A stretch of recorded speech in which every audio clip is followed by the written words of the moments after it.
Ողջույն սիրելի հայրենակիցներ, եթերում Նոյանտապանն է։ Եվ այժմ մենք զրուցելու ենք քաղաքագետ Հայկ Սուքիասյանի հետ։ Ողջույն պարոն Սուքիասյան, շատ շնորհակալ եմ, որ եկել եք եւ մեզ հետ զրուցելու եք։ Եվ պատասխանելու եք մեր հարցերին եւ մեր լսարանը վաղուց սպասում է ձեզ։ Ես գրառումներով տեսնում եմ, որ խնդրում էին, որ ձեզ հրավիրեմ։ Եվ այսպես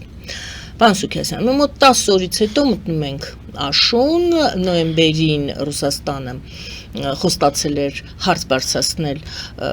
հապկում Հայաստանի ներկայության հետ կապված, ձայնի իրավունքից էին խոստանում զրկելու հարց դնեին,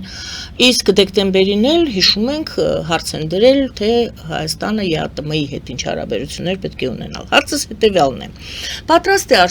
արդյոք Հայաստանը Ռուսաստանի մեզ համար նախատեսած բոլոր սցենարներին, եւ որոնք են այդ սցենարները։ Ինչու ենք այդքան շատ խոսում Ռուսաստանի այդ սպառնալիքների մասին։ Նայեք, շատ հետաքրքիր է, որ այդ պահանջները ոչ թե ներկայացում են այդ կառույցի անդամները, այլ Ռուսաստանը։ Այսինքն Ռուսաստանը որոշել է, որ այդ կառույցները ինքն է։ Օրինակ,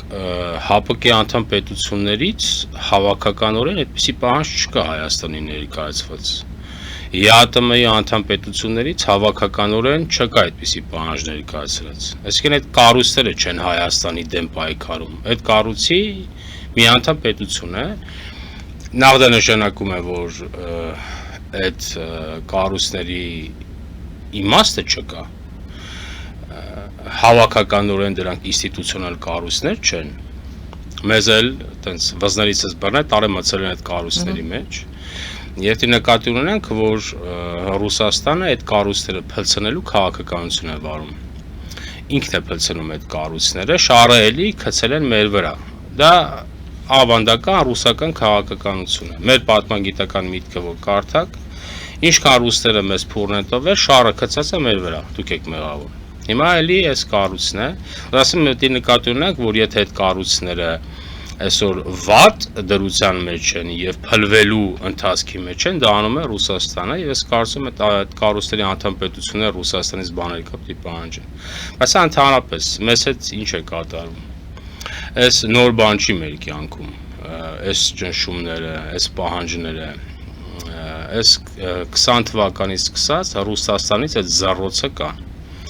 Արևմուտքի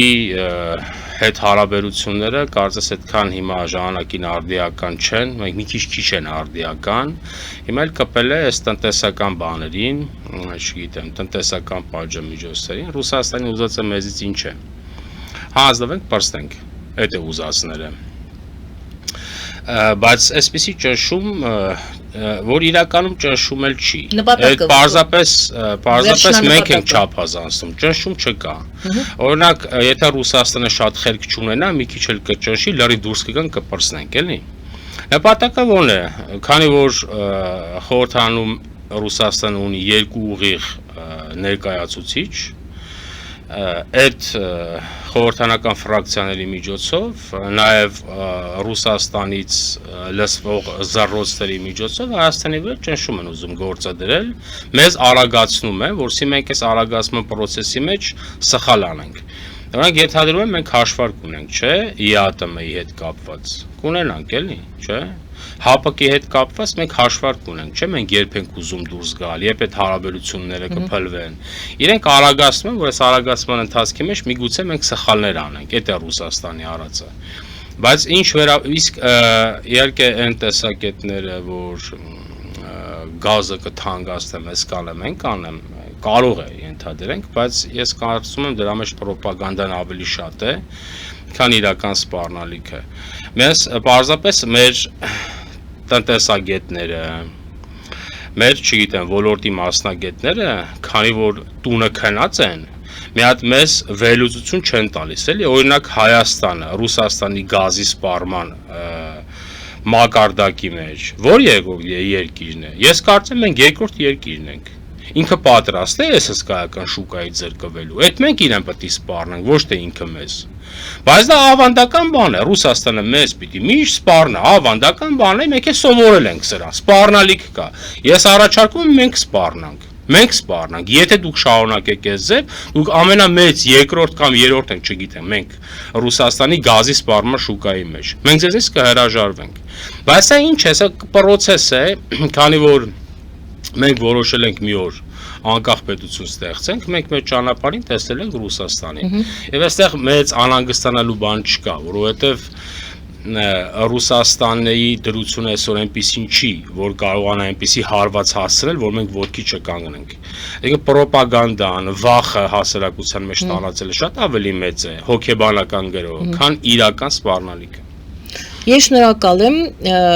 ես ուզում եմ հիմա գովազդ հայտարարեմ եթերում, որից հետո շարունակենք զրույցը, գովազդից առաջ պարզապես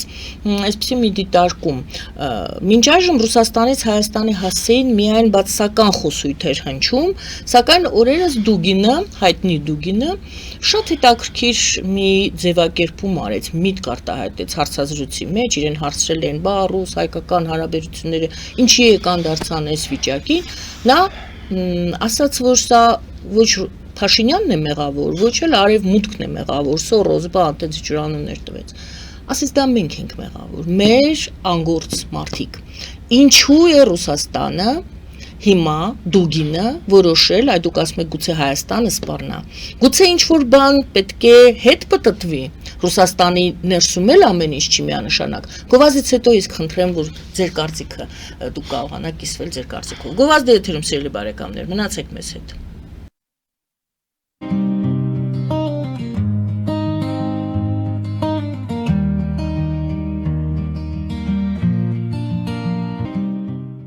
Ֆելիչե ժամանակակից ատամնաբուժական կլինիկա։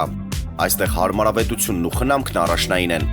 Այստեղ կիրառվում են ատամնաբուժական ամենաժամանակակից տեխնոլոգիաներ, ճշգրիտ ախտորոշում, արդյունավետ բուժում, նուրբ փորձառություն եւ անհատական մոտեցում։ Սկսած սովորական մանրուքներից մինչև առաջադեմ ընթացակարգեր, այստեղ դուք գտնվում եք բարձր որակավորում ունեցող եւ փորձառու ատամնաբուժական մասնագետների ձեռքերում։ Մեր բարեկամական եւ հյուրընկալ անձնակազմն այստեղ է յուրաքանչյուր այցը հաճելի դարձնելու համար։ Ֆելիչե, ձեր առողջ եւ ամենաերջանիկ շպիտը սկսվում է այստեղից։ Եկեք եւ բացահայտեք նորարարության, փորձագիտության եւ կարեկցանքի կատարյալ համադրությունը։ Երևան փոստը Գրանադայի ուզում տեղեկացնում է։ Դրամական փոխանցումներ 1%-ով։ Օդանավով 1 փաունդը 2.99։ Նավով ուղարկեք 1 արկղ, երկրորդ արկղը անվճար։ Ավտոմեքենաների փոխադրում անհավատալի արժեքներով։ Ինչպես նաև կահույք եւ մեծ չափի բեռների փոխադրում։ Jackpot հագուստի խանութը երկրորդ մասնաճյուղն է բացել Գլենդելի սրտում, որտեղ կարող եք ձեռք բերել եվրոպական եւ ամերիկյան ընտիր հագուստեղեն, կոշկեղեն, աքսեսուարներ, պայուսակներ ամենահարմար արժեքներով։ Նաև կարող եք ցանկացած ապրանք պատվիրել եւ ձեռք բերել կարճ ժամանակում։ Jackpot-ի Գլենդելի հասցեն է 1135 North Pacific Avenue, հեռախոս 818 813 2252։ Jackpot հագուստի լավագույն կենտրոնը Գլենդելում։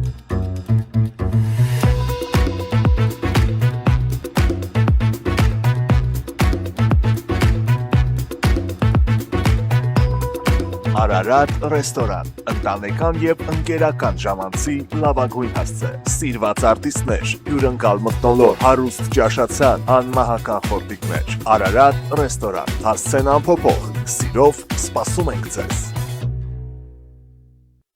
Լավագույն պաղպաղակ, բնական, համեղ եւ մատչելի գներով պաղպաղակը կարող եք ձեռք բերել բոլոր հայկական խանութներում։ Պահանջեք հայկական պաղպաղակ, Թամարա պաղպաղակ։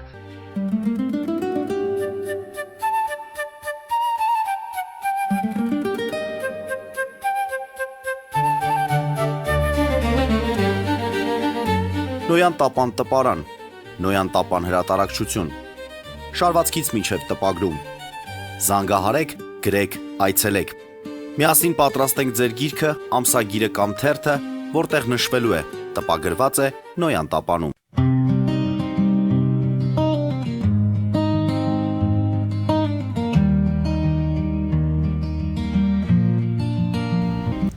Եվ այսպես ելույթ բարեկամներ, հիշեցնեմ, որ մենք զրուցում ենք քաղաքագետ Հայկ Սուքիասյանի հետ։ Հարցս առաջին հարցս հետեւյալն էր, իսկ մենք պատրաստ ենք արդյոք այդ բոլոր սցենարներին, տեսեք դուք գազի գնի մասին ասացիք, բայց հպանցիկ նաև պատասխանեցիք, ասեք նրանք ավելի շատ վախեցնում են, քան իրական այդ խնդիրները գոյություն ունեն, չնայած գազի հետ կապված կուզենայի ձեր կարծիքը, բայց դուք իմ խոսքը հիշատակելով ես Պարզապես ուզում եմ երկրորդ հարցը տալ։ Նենց տպավորությունը ոնց որ մեկ ձեռքով Ռուսաստանը հրում է Հայաստանին, դուրս է մղում իր այդ կառույցներից, մյուս ձեռքով կարծես թե դեպի իրեն է քաշում Հայաստան։ Տեսեք, դու գինի ասում եք Փաշինյանը չի մեղավոր, մենք ենք մեղավոր, ճիշտ չենք աշխատել։ Եթե կոնկրետ դուգինի խոսքին անդրադառնանք, արտաքին տպավորությամբ ստացվում է այնպես, որ Ռուսաստանը իր մեղավորությունը զգում է, բայց մենք գիտենք, չէ՞, դուգինով է։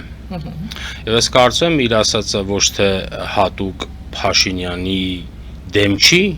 ոչ թե հատուկ այդ հարաբերությունների մեջ նոր որակ մտցնելն, այլ ինքը պարզապես իր խոսքը ուղղված է իրենց գործակալական ցանցին, որ դուք լավ չեք աշխատել, լավ չեք կարողացել փլցնել այդ պետությունը։ Իր ասածը դա է, այսինքն Ռուսաստանի վերաբերմունքը փոփոխություն չունի մեզ հետ։ Դա երբ կարող է փոխվել, եթե մենք համառորեն դիմադրություն ցույց տանք։ Այդ ժամանակ դուք կտեսնեք, որ Ռուսաստանի վերաբերմունքը կփոխվի։ Ինչքան մտադրությունը հայկական չհակադրվենք, ավանդական հայկական քաղաքական միտքը Ռուսաստանին քծնենք, ինչքան լինենք, այնքան ավելի բաց, ինչքան դիմադրություն ցույց տակ, այնքան կհարգի։ Իսկ դուգինի ասածը բնականաբար լրիվ ուրիշ բան է։ Այս իրենց գործակալական ցանցին է վերաբերում, Ռուսաստանի ՖՍԲ-ին է վերաբերում եւ մեր գործակալական ցանցին, որ դուք այս պետություն չկարողացեք բացել, դա է իր ասածը։ Որ այն ծրագրերը, որ Ղարաբաղի գլխին բերեցինք, այդ էլ չկարողացավ, դրանով էլ չկարողացանք բացնել։ Այսինքն իրենք սխալ են եղել իրենց հաշվարկների մեջ, թե չէ իրենց մտադրությունից, իրենց վերաբերմունքից ուղղված իշխանությանը մեր ժողովրդի հավաքական մեծամասնություն չհրաժարվի։ Դե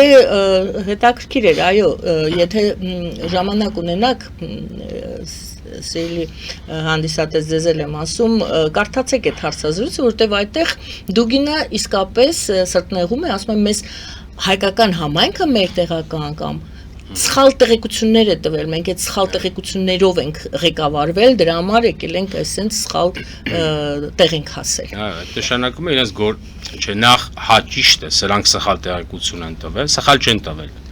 Պարզապես իրենք հաշվի չեն առել այլ հանգամանքներ, որ կարող է ժողովուրդը ուրիշ ձև մտածի, որ կարող է ենթադրենք իշխանությունը պինդ մնա, բայց այդ իրենց գործակալական ցանցը չի ստեղ, իրենց ՖՍԲ-ն է սխալվել, իրենց կառույցներն են փտած, նաև իրենց փտած կառույցներով ստեղ ներդրել են փտած գործակալական ցանց, դա համար հետևանք է։ Գուցե, շնորհակալություն, արդյոք մեծ նշանակություն ունի, որտեղ շատ է քննարկվել այդ հարցը թե որ հանձնաժողովը ինչ հարցեր պետք է այսպես ղեկավար նշանակի, որ քաղաքական ուժը պետք է ղեկավար նշանակի, որ հանձնաժողովի։ Մասնավորապես մենք հիշում ենք ԵԱՏՄ-ն պայմանագիրը պետք է ոնց որ կառավարի, քաղաքական պայմանագրի կառավարման տակ է, իսկ եվրոինտեգրումը ուժեղ Հայաստանի։ Շատ մեծ էր աղմուկը եւ մարդիկ չէին հասկանում ինչի այդպես բաշխվեց։ Ձեր կարծիքը շատ մեծ նշանակություն ունի ով է այստեղ։ Ես այդ մասին առիթ ունեցել եմ խոսելու, հիմա էլ ասեմ տեսակետը, այն որ ընդհանրապես առանձին դեպքերում ունի։ Այն որ ԵԱՏՄ-ն իշխանությունը ճիշտ է արել, որ չի հանձնել դրանց, դա 100%-անոց ճիշտ որոշում է։ Իհարկե արտաքնապես պիտի դրանք ղեկավարեին, որովհետև դա է իրենց հասնում այդ կառույցը։ Դրանք ասելով նկատի ունեք խորհրդարան անցած, այսինքն անցած չէ, սամասվալ եղած երկու ռևանշիստական ռուսական ֆրակցիա։ Բայց իշխանությունը ճիշտ է արել, որ ԵԱՏՄ-ն վերցրել է, որտեղ եթե իրենք են ԵԱՏՄ-ն վերցնելու, իրենք շատ կուժեղանան։ Դա իրենց ամենահարազատ կառույցն է։ Իրենք Ռուսաստանի հետ աշխատելու են, ԵԱՏՄ-ի ճնշումները լինելու են, շաբաթական 40 հատ նիստ են անելու ՔՇ պետության դեմ։ Իսկ քանի որ հիմա ԵԱՏՄ-ի հետ հարաբերությունները սրվում են, նաև Ռուսաստանն է սրվում, այստեղ պետք է որ դա լինի իշխանությանը, որ ինքը ճիշտ կառավարի այդ գործընթացը։ Միգուցե ԵԱՏՄ-ից դուրս գալու խնդիր մենք դնենք։ Իբա դուք պատկերացնում եք, այդ դեպքում այս հանձնաժողովը սրանց պատկանի։ Դրանք մեր ժողովրդի ներվերն ուտելու են, հետևաբար իշխանությունը ճիշտ է արել։ ԵԱՏՄ-ն կարող եվրոպական ինտեգրման հանձնաժողովը իշխանությունը կարող է չհանձնել, բայց ինձ թվում է այստեղ կոնսենսուս է եղել։ Սրանք եթե էլ եմ ասում, սրանք եթե խելք ունենային, սրանք պետք է վերցնեն ԵԱՏՄ-ն։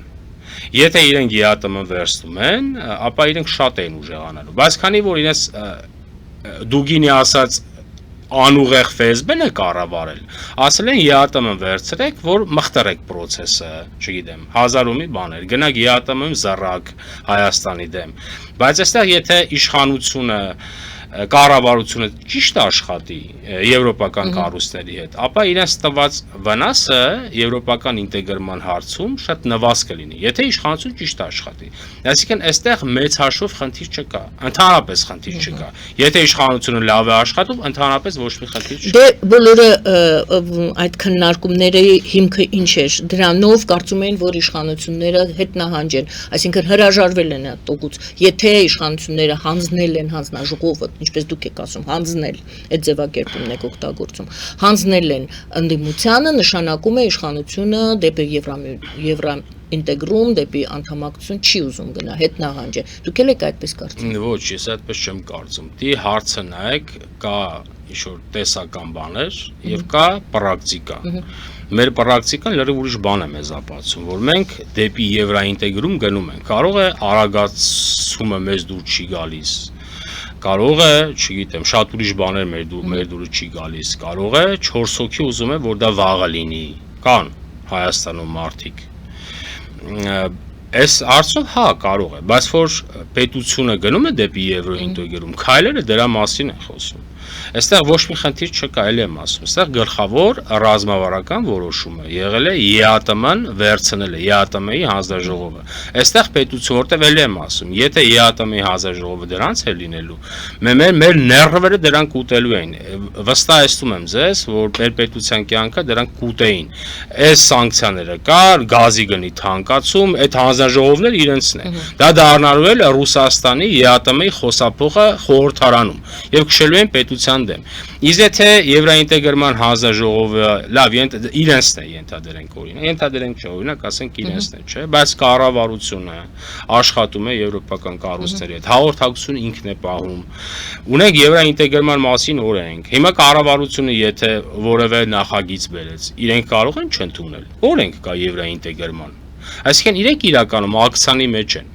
որ մի քիչ լավ չեն հասկանում։ Եթե իհարկե իշխանությունը ճիշտ աշխատի, իրենք ակցիանի մեջ կլինեն։ Եթե ճիշտ չաշխատի, շատ ուրիշ բաներ կարող են անել։ Ուզում ասեմ, այստեղ ոչ մի խնդիր չկա, կարող մեր հանցը կարող հանց։ Այսինքն այդ քայլից դուք չեք համարում, որ դա վկայություն է, որ իշխանությունները հրաժարվել են եվրոինտեգրումից։ Ռուսաստանի հետ որ խոսում, Ռուսաստանի մասին որ խոսում են շատերը վերլուծաբանները ասում են, որ Ռուսաստանը այս քայլերով ուզում է ճգնաժամ, սոցիալական ճգնաժամ եւ այլ, սեպտեմբեր ամիսն էլ էր նշվում որպես հնարավոր առճակատում, այնքան լարված լինի վիճակը Հայաստանի ներսում, որ ժողովուրդը դուրս գա փողոց եւ հեղաշրջման հնարավորություն լինի։ Ձեր հարցազրույցներից մեկում դուք ասացիք Հայաստանում հեղաշրջման վտանգ միշտ լինելու է, քանի դեռ չի առաջացել ժողովրդավարական այլընտրանք։ Այսինքն դուք եւս համարում եք, որ կարող է հեղաշրջման, հեղաշրջում կամ հեղափոխություն, այստեղ դուք ասեք, որ ինչ նկատի ունեիք։ Որ դեպքում իմ հարցս հետեւյալն է, որ դեպքում է հնարավոր, որ Հայաստանում լինի հեղաշրջում ձեր ձևակերպումով եւ գուցե ովքեր որ ասում են Ռուսաստանը ձգտում է հեղաշրջման, գուցե Ռուսաստանի պատճառով։ Ռուսաստանի պատճառով էլ իհարկե, բայց նաեւ մեր պատճառով։ Երկու տարբերակներ կան։ Ինչ ես նկատում։ Դե հա, որովհետեւ նա ուզում է, հիմա մենք պետք է դրան լուծում որոնենք։ Ես ինչ նկատի ունեմ, որ ասում եմ ժողովրդարական այլընտրանք պետք է առաջանա։ Ակնհայտ է, չէ, որ հիմա ենթադրենք իշխանությունը 31 թվին, եթե ենթադրենք 31 թվին էլ հաղթեց, հաջորդը 36 թվին իշխանությունից լեգիտիմություն չի ունենալու։ Եթե մեջտեղում ժողովրդավարական այլընտրանք չեղավ, գործընկեր այլընտրանք իշխանության հետ, որի հետ իշխանությունը ինչ-որ մի օր կարող է կոալիցիա կազմել, ապա սրանց հաղթելու, ընդ որում սրանք հակապետական սեգմենտ են, հաղթելու հավանականությունը, որը արագ վերածվելու է հեղաշրջման, մեծանում է։ Եվ այստեղ մեր գլխավոր խնդիրը այդ մեջտեղի ժողովրդավարական այլընտրանքի չկայացվածությունն է։ Ամբողջ ծանրությունը նայեք, ընկած է իշխանության վրա։ Ամբողջ ծանրությունը։ Հա, քաղաքական պայքարը տանելու։ Իհարկե ժողովրդավարական ուժերը իրենց ներդրումը ունեն մեր պետության կյանքում, եւ դա գնահատելի է։ Բայց քաղաքական մասնակցության տեսանկյունից բացարձակ զերո են։ Բացարձակ եւ ոչ մեկ հեքիաթ չպատմի։ Այնտեղ մեջները հեքիաթ պատմողներ կան հեքիաթ պատմողներ։ Եվ սա լավ չի, այսինքն այդ հակադրությունը, որտեվ իշխանության եւ այս ռուսական թևի հարաբերություններ, իշխանություն ընդդիմություն հարաբերություն չի, սա թշնամական հարաբերություն է, աշխարհաքաղաքական հարաբերություն ունենալու չունենալու հարաբերություն է։ Հիմա այդ ամբողջ ծանրությունը իշխանության վրա է, չկա մեջտեղը այն կազմակերպված պոտենցիալը, այլընտրանքը, որ կկարողանա սրանց ագրեսիան զսպի, չի առաջանում այդ պոտենցիալը։ Իսկ իշխանությունը 46 թվին կամ 36 թվին կամ թեկուզ 31 թվին այս լեգիտիմություն ունենալու է, այս հեղինակությունով գիտի։ Իսկ եթե այլընտրանք չի առաջանում, որ աջակից լինի, կոալիցիա վաղը միսուր կազմեն, հեղաշրջման վրտանգը մեծանում է Հայաստանում։ Բայց ով պետք է անի այդ հեղաշրջումը, ասում։ Դրա համար մեջտեղը ժողովրդավարական այլընտրանք պոտենցիալ ունեցող այլընտրանք պետք է առաջանա։ Մի քիչ ավելի պարզեցրեք, ինչ է նշանակում ժողովրդավարական այլընտրանք։ Այսինքն քաղաքական ուժեր եւ ինչու չկա։ Դե տարբեր պատճառներ կան դրա համար։ Քաղաքական օբյեկտիվ էլ, բայց գլխավորապես սուբյեկտիվ, որովհետև այդ քաղաքական ուժերի կազմակերպվածության մակարդակը ցածր է։ Տարբեր պատճառներ կան։ Կա միգուցե անձնական եսասիրություն, կա քաղաքական process-ները լավ չհասկանալու, շատ ուրիշ բաներ էլ, բայց չխորանանք։ Ֆինանսական էլ, հա, բայց այդ էլ կա իհարկե։ Բայց չէ, այդ այլընտրանքային ժողովրդավարական ուժերի մեջ այնպես ուժեր կան, որոնք այդ ֆինանսի խնդիրը դժվար ունենան, էլի։ Կարող է 1-2-ը ունենան, որոշները չունեն այդ խնդիրը, էլի։ Պարզապես այդ դաշտն էլ մի քիչ հասկանալի դաշտ չի, էլի։ Օրինակ եվրոպական աշխարհայացքով ուժ կա, բայց որը, ասենք, ամերիկյան ուղղությանը դեմ է։ Էս էլ հասկանալի չի։ Հասկանալի չի, նախ որովհետև հասկանալի չի, վերջը դրանք արևմտյան մտածողության քաղաքական ուժեր են, թե չէ։ Եվ երկրորդ ես առիթ ունեցել եմ ասելու, հիմա էլ եմ ասում, այդ Եվրոպա ցանկացող քաղաքական ուժերին, որոնց վրա Եվրոպա մետ է գրած։ Եթե դուք Եվրոպա եք ուզում, դուք պիտի ուզենաք նաև եվրոպական քաղաքական մշակույթ, չէ։ Հիմա եվրոպական քաղաքական մշակույթում ոնց է։ Առիթ ունեցել եմ ասում, հիմա էլ եմ ասում։ Եթե կուսակցության ղեկավարը ընտրություններին պարտվում է, այդ կուսակցության ղեկավարը գնում է։ Ինչու է որ դուք արա 40 տարի է նստած եք ձեր տեղերը։ Դուք չեք տեսնում, որ դուք ձեր դեմքով այլընտրակ չեք կարալու սարքեք։ Այսինքն եսասիրություն կա մեջները։ Դու ձեր մեջ չկա նոր երիտասարդ սերունդ, բերեք առաջ։ Չկա։ Այս էլ իրաց մեղավորությունն է։ Եվ շատ ուրիշ բաներ կա, չեմ ուզում շատ խորանալ, որտեվ այդ ինձ հարազատ թև է, էլի, շատ չխորանանք։ Բայց իրենք պետք է գնան վերաիմաստավորեն իրենց կազմակերպվածության մակարդակը։ Ինչու է որ դուք անընդհատ չեք անցնում։ Ինչու։ Եվ ոչ մեկ բացատրություն չբերի, որովհետև դե իշխանություն է, որովհետև տատուսարև, պապուսարև, այդ սա սուտ է։ Դու ձեր կազմակերպվածության պոտենցիալը որտեղ է։ Եվ եթե այսպես ժողովրդավարական թևը նայեք, ասենք գումար եք իրար 1.5% զենք չեն տարել։ Սա սարսափելի թիվ է։ Սարսափելի թիվ է, ոչ մեկ բան չբացատրի, գնացեք մտածեք, փոխվեք, դուք պատասխանատվություն ունեք, պատասխանատվություն, հեղաշրջման մեջ, եթե հանկարծ այդպիսի հավանականություն է, այս բան չկա, բայց հետագայում դուք մեղավորություն եք ունենալու։ Ուզում ասեմ, լավ կլինի, որ այս դաշտում կազմակերպված պոտենցիալ առաջան, այլընտրանք, որի իշխանության հետ կազմակերպված աշխատեն չթողեն հեղաշրջումը։ Բայց այս վիճակը վաղուց է։ Դե հա, որովհետև ելք չեն որոնում մարդիկ։ Ելք չեն որոնում եւ դուք դա եսասիրության հետ եք, այսինքն ամբիցիայի հետ եք։ Շատ ուրիշ բաներ էլ կա։ Հիմա շատ չխորանանք էլի։ Մի խոսքով ուզում եմ ասեմ, այս դաշտը այստեղ այլընտրանք պիտի կայանա։ Եվ եթե ժողովրդավարական թևի մեջ չկայանա, ցավ KGB-ով տեղավորելու են այդտեղ այլընտրանք։ Տեղավորելու են այդ դաշտում։ Եվ դա, հա, գործակալական ցանցով տեղավորելու են, Եվրոպամետի դեմքով ուժ են տեղավորելու։ Դրա համար այստեղ շատ մենք պետք է նկատի ունենք, մենք սովորական ժողովուրդ չենք։ Մենք սովորական պետություն չենք, այստեղ սովորական լուծումներով դուք հարց չեք կարող բանանեք, որոնեք։ Դրա համար լավ կլինի այս թևը մի քիչ կարգի գա։ Դուք ինքներդ քաղաքականության մեջ, ես գիտեմ, այս հարցը դուք չեք սիրում, բայց հպանցիկ գոնեին, որքանով որ կարող եք պատասխանել։ Դուք քաղաքականության մեջ մի պահ մտաք եւ դուրս եկաք։ Դժվարն եմ ասել, թե կարող է դեռ վերադառնաք։ Ֆորմալ իմաստով, այո, մնացածը դուրս եք եկել։ Հա, այն որ ժամանակին ես ներկայացրել եմ, եղել եմ քրիստոնյա ժողովրդավարական կուսակցության անդամ եւ վաղուց արդեն դադարեցրել եմ մաթեմատիկությունը, պարզապես դրա մասին բարձրացեն չեմ հայտարարել, որտեղ ցանկություն չեմ ուզեցել նաեւ վնաս լինի կուսակցությանը։ Չեմ ուզում պատճառների մասին շատ խոսենք, չխորանանք։ Ձեր մասնակցությունը քաղաքականության մեջ, ձեր հետագայում կհասկանամ, չգիտեմ։ Այս պահին այդ մասին ոչինչ ասել չեմ կարող։ Ամեն ինչ էլ հնարավոր է, բայց այս պահին նույն ԱԺԲ-ից էլ շատ մարդիկ դուրս են եկել։ Այդպես լինում է։ Կուսակցությունները հա, դա նորմալ բան է։ Շատ չխորանանք, հետագայում կհասկանանք, այս պահին որևէ բան չեմ կարող։ Դեռ պատրաստ չեք մտնել այդ պայքարի մեջ եւ այդ ժողովրդավարական ուժը դառնալ։ Ես ամեն ինչ էլ պատրաստ եմ, պարզապես այս պահին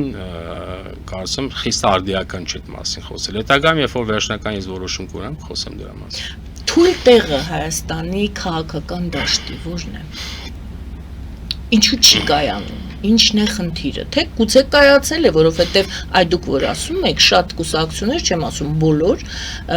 այդ արևմտամետ ավելի այդպես են անվանում, ներող թող լինեն ինձ, այդպիսի կուսակցություններ են, դրանք ասում են, դե Նիկոլ Փաշինյանը հաղթեց, նա էլ է արևմտամետ, մեր ձայները գնացին իրեն, օրինակ, այդպես էլ եմ լսել։ Տարբեր պատճառներ կա չկայացվածության, նախ որովհետև վատ ժառանգություն կա, նաև որովհետև Հայաստանում շարունակվում է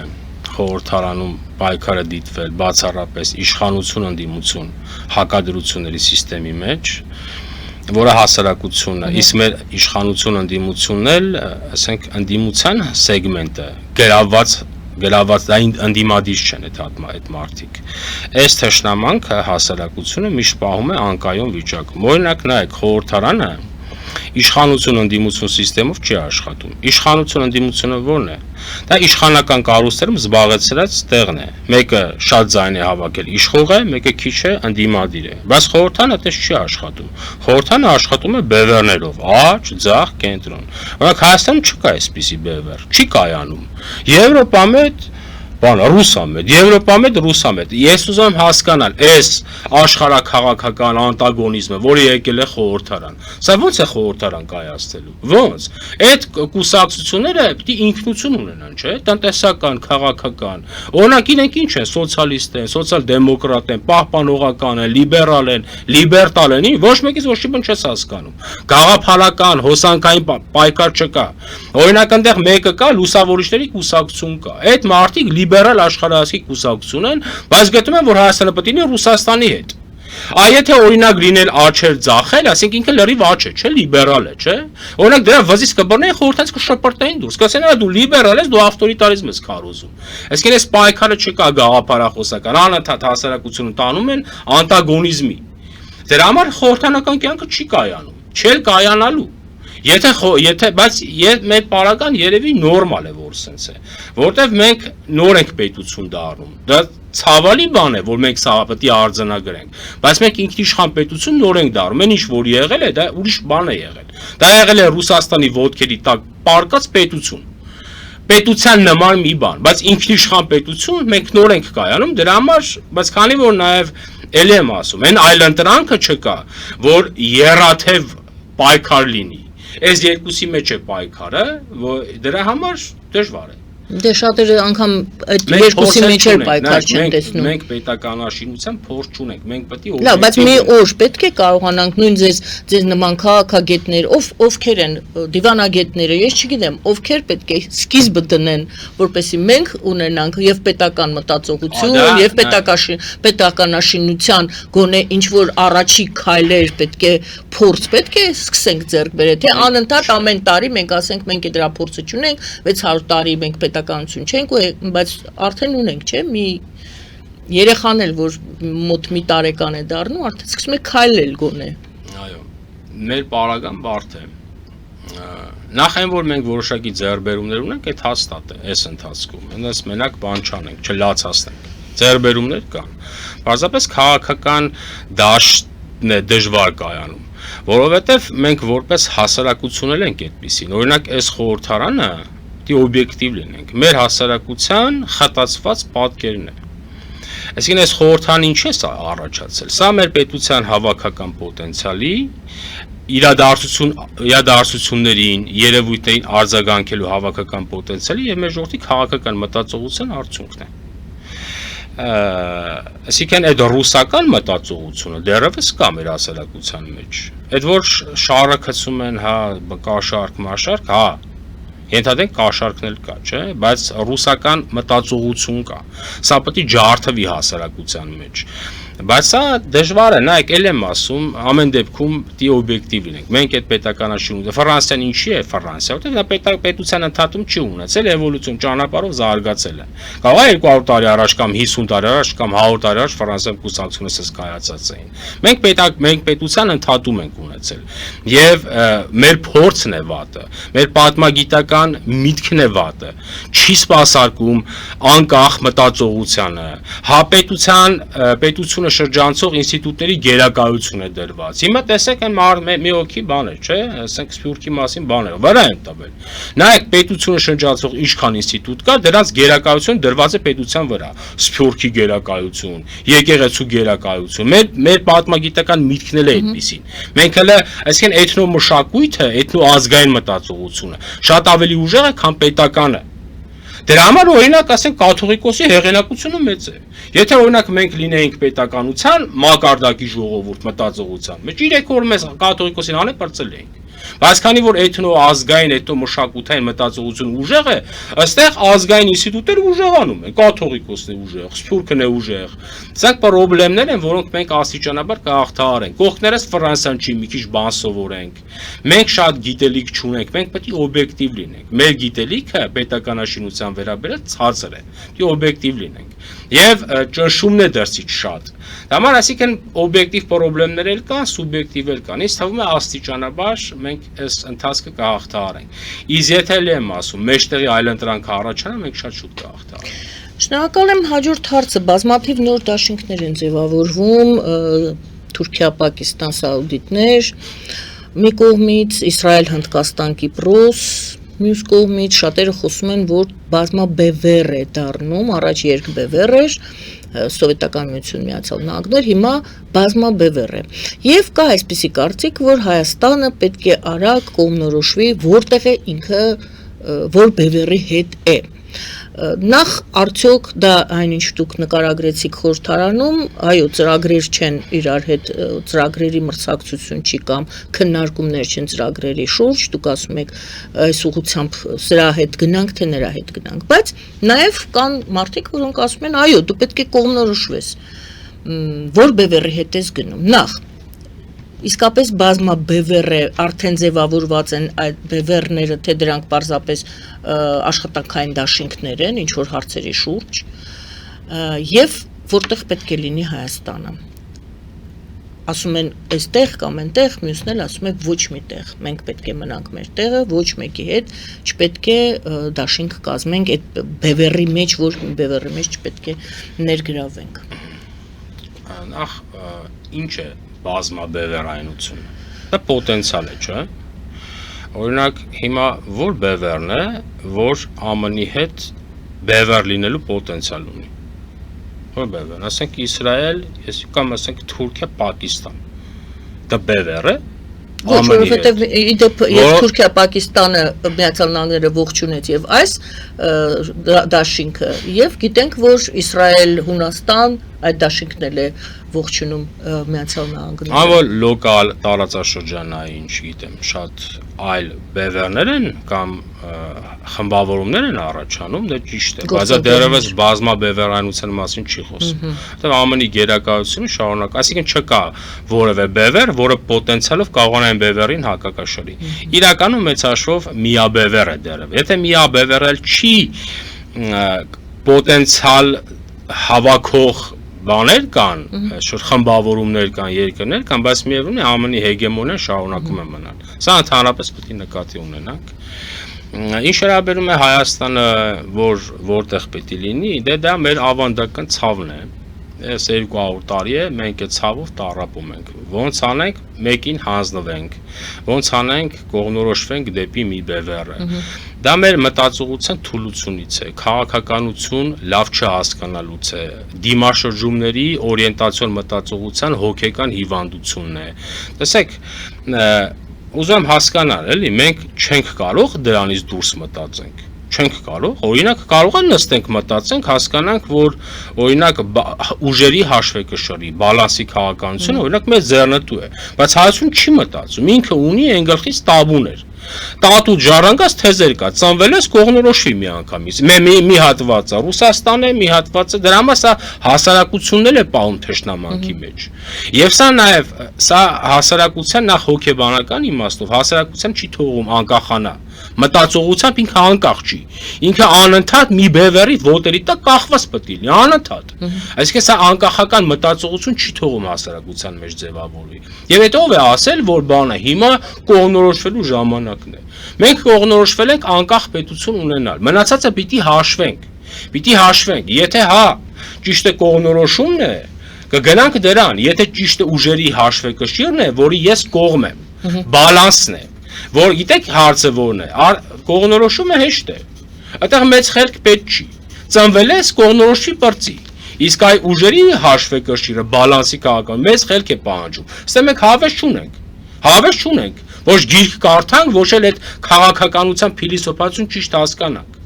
Այսինքն հոգեբանական պրոբլեմ կա, դարերից կուտակված պրոբլեմ կա, բայց մեր կյանքը մեզ ուրիշ բանել է, չէ՞ ապացուցում, որ այդ կողնորոշումների քաղաքականությունը այնքան էլ մեծ ձեռնտու չի եղել։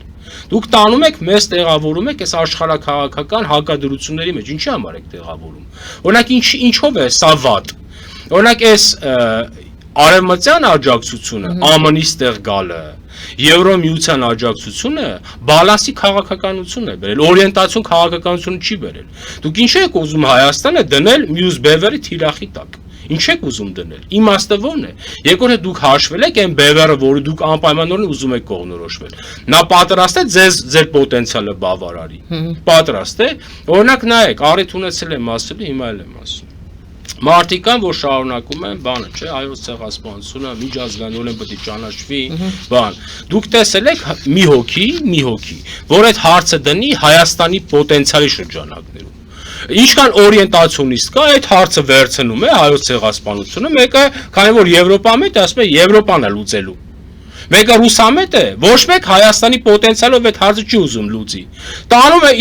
իր ծանրաքաշ հարցը, դնում է Ֆրանսիայի սեղանի առաջ, ասում է գնաս հարցս կլուծես։ Հետո նա երբ որ չի կարողանում լուծի կամ չի ուզում լուծի, ասում է քաղաքականությունից շված բան է, քցինելի։ Այսինքն ինչի է դա, ինչի է այդ հայությունը այդ հիվանդությամբ տառապում։ Ծնվել ես կոթողը քաղաքականությամբ զբաղվենք։ Հայաստանը նաև աշխարհագրություն կա, օրինակ մեր աշխարհագրությունը ավելի շատ բալանսի քաղաքականություն է պահանջում, ոչ թե օրիենտացիոն քաղաքականություն։ Այդ ուժերի, այսինքն դուք մեր շուրջ պետք է ստեղծենք այնպիսի ուժերի հաշվեկշիռ, որ մի բևեռից կախված չլենք, որ քեզ տապալել չլինի, բայց դու գնում ես կախում ես մի բևեռի ոտերից, նա երբ ուզեցավ քեզնից ազատվելու է։ Ուզում ասեմ, լավ կլինի, որ մենք մեր ուղեղները ազատ թողենք։ Նայեք, օրիենտացիոն մտածողություն ինչու է նաև սխալ։ Մարդու ուղեղում կա գաղափարական ֆիլտր։ Ցանկացած միտք մարդը հասկացում է այդ ֆիլտրով։ Օրինակ, եթե մարդը օրիենտացիոն մտածողություն ունի, ասենք ինքը ռուսամետ է, չէ՞, բայց բարձվում է Հայաստանի շահը արևմուտքի հետ է բռնում, ինքը այդ միտքը անցկացնում է ֆիլտրով, այդ միտքը ֆիլտրում է դա, ֆիլտրում է, տեսնում է ռուսամետությանը ձեռնտու չի, քեզ չի տանում այնտեղ։ Հիմա մեկը արևմտամետ է, եվրոպամետ է, հիմա եվրոպամետ կա, չէ՞, ինքը քանի որ կողմնորոշում ունի, հիմա տեսեք ԱՄՆ-ի հետ Հայաստանի լավագույն հարաբերություն, ինքը այդ միտքը անցկացնում է եվրոպամետության ֆիլտրով, ֆիլտրում է միտքը, տեսնում է Եվրոպային այդքան էլ ոնց որ ձեռնտու չի, ասում է չգնաս այնտեղ։ Բաբա հայության ֆիլտրը ուղղի լցած է, ինքը ազատ չի, որ ինքը ճիշտ վերլուծություն անի։ Օրիենտացիոն մտածողությունը նա որպես մտածողություն սխալ է, դիմաշրջումների քաղաքականությունը։ Երկրորդը էլ եմ ասում, մեզ զրկում է անկախ մտածելու քաղաքականությունից։ Ուզում եմ ասեմ, հերիքա մեզ տանել, դա ռուսական մտածողություն է, հայկականել է մի քիչ, տանել, մցնել ես աշխարհաքաղաքական անտագոնիզմի մեջ, որտեղ հարցը լուծում ես։ Սա սխեմատիկ բան է, այս սխեմայից դուրս չես կարողանում գաս։ Իսկ սխեմատիկ դատողությունների մեջ ելք որոնելը դժվար է, որովհետև արդեն լուծումները կա։ Իսկ մեր կյանքը ապացուցում է, որ լուծումները մեզ համար վատթարակուն հետևանք են ուզել։ Դա համար թողեք մտածենք։ Մեզ համար ճիշտ է բալանսի քաղաքականությունն է։ Բալանսի քաղաքականություն եւ վերջին հարցը ոնց է ինչպես է գնահատում իրավիճակը այսօր։ Տեսեք, մի կողմից թրիփի հետ ենք աշխատում, թրիփ ծրագիր կա, մյուս կողմից եվրոինտեգրում կա, եվրոպացիների հետ ենք աշխատում։ Ռուսաստանի հետ իհարկե չենք դուրս եկել այդ կառույցներից, բայց ոնց որ թե հարաբերությունները չեն խզվում կամ խզվելու են, գնում են դեպի խզման, դա դեռ կտեսնենք։ Իրան, Միացյալ Նահանգներ, կողքն է, այս ամբողջ այս թոհուբոհի մեջ ինչպեսին է մեր վիճակը այսօր։ Եվ արդյոք դուք տեսնում եք ինչպես է գնահատում դիվանագիտական աշխատանքը Հայաստանի վարած։ Այդ դիվանագիտական աշխատանքը եւի մի 22-23 թվականից պիտի հաշվենք, որովհետեւ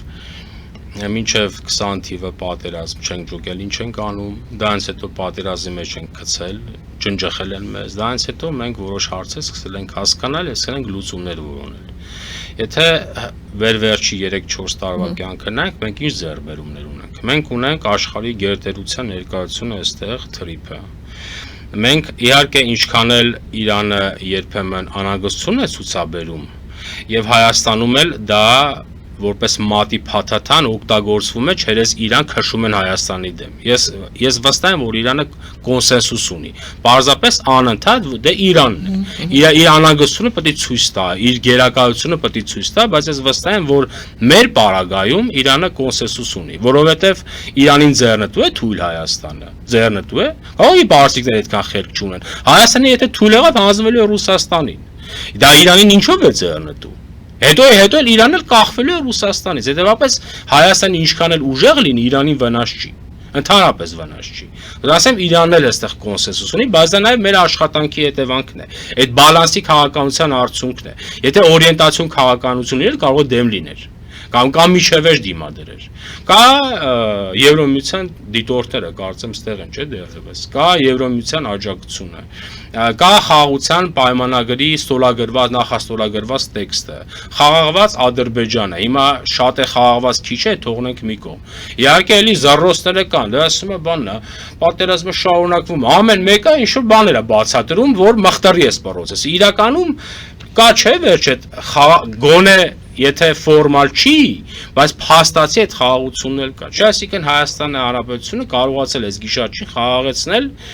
եւ ասենք մեր ձեռբերումներն են։ Մեզ մնացել է ինչը Ռուսաստանի ագրեսիան զսպել, որը էլի մենք կարողանում ենք անել։ Էլի եմ ասում, եթե օրիենտացիոն քաղաքականությամբ Հայաստանն աներ, կարող է Ռուսաստանի ագրեսիան շատ ավելի մեծ լիներ։ Բայց Հայաստանը Ռուսաստանի հարվածները բալանսով մեղմում է։ Հիմա պարզ է, քանի որ Ռուսաստանի ներկայությունը մեր մարմնում շատ մեծ է, դժվար ենք մենք փոխվում։ Դժվար է, դա ճռռոցով է, դա հազար ու մի խնդիրներով է։ Մեր կրթության մեջ ներկա է, գիտության մեջ ներկա է, պատմագիտական մտքի մեջ ներկա է։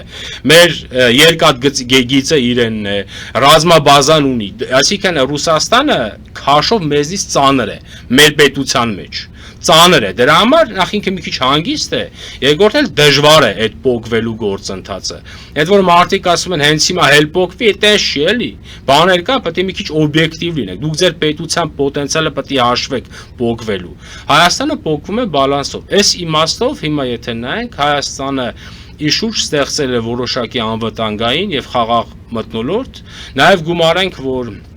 լավագույն տնտեսական ներդրումներ կան, արհեստական բանականության գործարանը, որը 40,000 նավթ արժի։ Եթե մենք աշխարհի ընթացքը ճիշտ ենք հասկանում։ Օրինակ այսօր նավթը շատ ավելի քիչ ռեսուրս է, քան արհեստական բանականությունը, տեղեկատվական տեխնոլոգիաները։ Բայց դա նաև պաշտպանություն է, չէ՞, երկրների կողմից։ Դրանք հսկայական հարյուրավոր միլիոնավոր դոլարներ են, չէ՞։ Այսինքն նաև տնտեսական դիվերսիֆիկացիան կա, որը եւս էլի անվտանգային բաղադրիչ է իր մեջ պարունակում։ Այս պահին մեր վիճակը դրական միտումով է, մնացածը էլ եմ ասում, գործընթաց է, Ռուսաստանը նայեք, դա ծանր պետություն է, մենք աստիճանաբար այդ պետությունից կփոխվենք։ Եվ այդ ժամանակը պետք է նաև ճիշտ օգտագործել։ Դե հա, ճիշտ օգտագործում ենք, հիմա բաներ կա, մի քիչ դուրներես չի գալիս, արագություն դուրներես չի գալիս, բայց այն որ դրական միտումներ կա, մենք դեպի գնանք։ Ինչպես նաև կրթական հարցում, մենք խոսեցինք այն մասին, որ եւ քաղաքագետներ են պետք, դիվանագետներ են պետք, շատ մասնագետներ են պետք։ Շնորհակալություն շատ։ Շնորհակալություն սիրելի բարեկամներ, քաղաքագետ Հայկ Սուքիասյանի հետ էինք զրուցում, զրուցվարում էի ես Գայանե Առաքելյանս։ Բարին ձեզ։